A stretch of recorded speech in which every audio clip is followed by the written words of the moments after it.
Halaç Flow Production.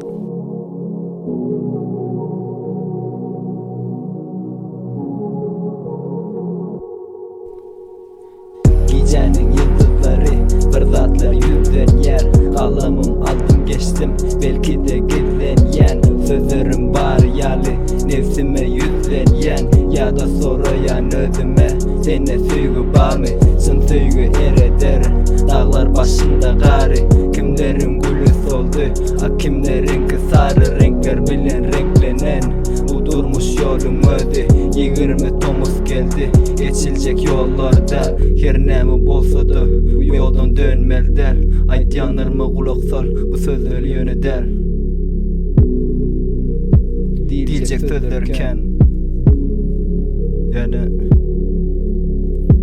gemiler battı bireyen bizim diberde yok. Kanatsız arzular uçtu belki gövünler dok. Adamlar gördü gözüm akağızın yüzüne yatırdı bu dillerim. Yo, aylık giyeceğim birinde elim tutar ellerim. Yine özüme yüzden yan hatsan durur dillerin.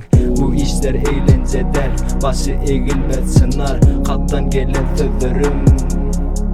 Yo, baktım gözlesin gözlerin yap aynı sokaklarda devam edecek sözlerim. Bu sözlerim tutulmaz bu dillerim. Hemel İsman.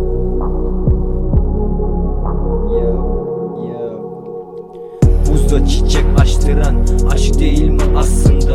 İnsanları küstüren bu aşk değil mi aslında? Hep aklım karıştı yine köşe başında.